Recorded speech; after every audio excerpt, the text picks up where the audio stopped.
महाशून्य वो स्थिति जिससे हर कोई डरता है, लेकिन उससे डर इसलिए नहीं लगता कि वहाँ कुछ नहीं है। डर इसलिए लगता है क्योंकि वहाँ सब कुछ खत्म हो जाता है, जिसे हम अब तक खुद का समझते आए हैं। मनुष्य जीवन भर अपनी पहचान को शब्दों से जोड़ता है, स्मृतियों से जोड़ता है, अनुभव से जोड़ता है और निभाई गई भूमिकाओं से। मैं उसके लिए एक निश्चित आकार होता है, एक कहानी और भीतर चलती एक लगातार आवाज़। लेकिन जैसे ही साधक ध्यान की गहराई में उतरता है और विचारों की गति धीमे होने लगती है, ये परिचित ढांचा हिलने लगता है। मन घबरा जाता है क्योंकि जिसके सहारे वह अब तक अस्तित्व को महसूस कर रहा था, वही सहारा अब टूटने लगता है। महाशून्य कोई स्थान नहीं है, न ही कोई अंधकारमय ग्रत और न ही कोई खालीपन। वो एक अवस्था है जहाँ मन की सारी परिभाषाएं अपनी पकड़ खो देती हैं और वहीं डर पैदा होता है, क्योंकि मन इसे अपने अंत के रूप में देखता है, जबकि वास्तव में ये केवल झूठी पहचान के अंत की एक प्रक्रिया है। जब विचार रुकते हैं तो मन को लगता है जैसे वो मिट रहा है। ये अनुभव मृत्यु जैसा प्रतीत होता है, क्योंकि मन ने स्वयं को विचारों से जोड़ लिया है। विचार ही उसकी निरंतरता है, विचार ही उसकी सुरक्षा है। लेकिन जिस क्षण विचारों के बीच एक लंबा मौन फैलने लगता है, उसी क्षण मन पहली बार स्वयं को असहाय महसूस करता है। यही वो बिंदु है जहाँ अधिकांश साधक पीछे हट जाते हैं।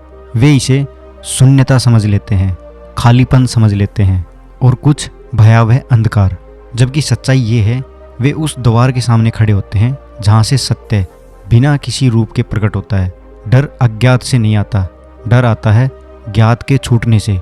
जिस रोशनी में हम अब तक स्वयं को देखते आए हैं, वो बुझने लगती है और अंधकार से ज़्यादा डर रोशनी के जाने का होता है। महाशून्य अहंकार को नष्ट नहीं करता, वो केवल उसे असत्य सिद्ध करता है। लेकिन अहंकार इस सत्य को सहन नहीं कर पाता। वह हर अनुभव पर नियंत्रण चाहता है, हर गहराई को एक उपलब्धि बनाना चाहता है।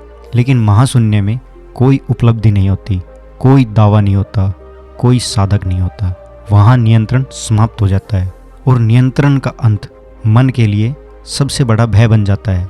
इसी क्षण शरीर भी प्रतिक्रिया देता है, सांस तेज हो जाती है, हृदय की धड़कनें बदल जाती हैं, भीतर से भागने की तीव्र इच्छा उठती है। ये सब संकेत हैं कि मन अपनी आखिरी रक्षा कर रहा है, जैसे कोई द्वारपाल कह रहा हो आगे मत जाओ। लेकिन जो इस भय में टिक जाता है, जो कुछ करने की इच्छा छोड़ देता है, वह धीरे धीरे देख पाता है कि महाशून्य खाली नहीं है। वहाँ कोई कमी नहीं है, कोई अभाव नहीं है। वहाँ एक गहन मौन है, ऐसा मौन जो जीवन से भरा हुआ है। ये मौन निष्क्रिय नहीं है, ये अंततः जीवन है।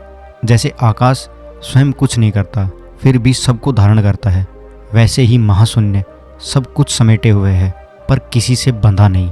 इस मौन में स्थिर होते ही साधक पहली बार ऐसी विश्रांति का अनुभव करता है जो नींद से भी गहरी होती है, लेकिन चेतना पूरी तरह जागृत रहती है।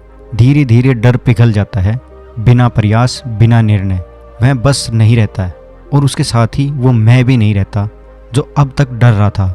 यही वो क्षण है जिसे ग्रंथ मुक्ति कहते हैं। लेकिन सच्चाई ये है, यहाँ कोई मुक्त होने वाला नहीं बचता, बस वही शेष रहता है जो सदा से है, जो सदा से था।